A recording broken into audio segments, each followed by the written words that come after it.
বাইখোড়া অঞ্চলে আইন শৃঙ্খলা ব্যবস্থাকে আরো শক্তিশালী ও আধুনিক করতে বড় পদক্ষেপ রাজ্য সরকারের। বাইখোড়া পুলিশ স্টেশনের নতুন ভবনের জন্য মঞ্জুর করা হয়েছে 7,84,00,000 টাকা। প্রকল্পের স্থান পরিদর্শনে যান মন্ত্রী তথা বিধায়ক শুক্লাচরণ নটিয়া। সঙ্গে ছিলেন প্রশাসনের আধিকারিক ও স্থানীয় জনপ্রতিনিধিরা। পরিদর্শন শেষে মন্ত্রী জানান দ্রুত প্রশাসনিক প্রক্রিয়া শেষ করে নির্মাণ কাজ শুরু হবে।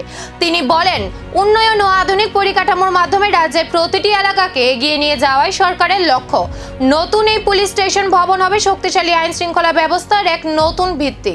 এটা আমাদের জুলাইবাড়ির বিধানসভা কেন্দ্রের অন্তর্গত এনটিআর জুলাইবাড়ি এলাকার বা জুলাইবাড়িবাসী এটা স্বপ্ন যে দীর্ঘ বছরের একটা পুরানো পিএস সেটাকে নতুন বিল্ডিং, দুতলা বিল্ডিং, ডাবল স্টোর বিল্ডিং, পিএসের নতুন বিল্ডিং করার জন্য রাজ্যের মাননীয় মুখ্যমন্ত্রী উনি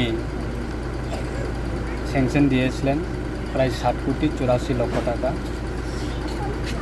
এবং গত অর্থ বছরে সেটা আমরা স্যাংশন পেয়েছি। এবং সেটা নতুন বিল্ডিং করার জন্য আজকে আমরা পিডব্লিউডি কনস্ট্রাকশন ডিপার্টমেন্ট এবং পুলিশ আরক্ষা দপ্তরের সহযোগিতায় আমরা বাইখোড়া পিএসে নতুন বিল্ডিং সেটা কনস্ট্রাকশন করার জন্য আমরা লোকেশন ভিজিট করি এবং ফাইনাল করি। সেখানে গিয়ে আমরা আমাদের পঞ্চায়েত সমিতির চেয়ারম্যান তাপসদত্ত মহোদয় এবং এলাকা বিশিষ্ট আমাদের সমাজসেবক মনীন্দ্র বিশ্বাস।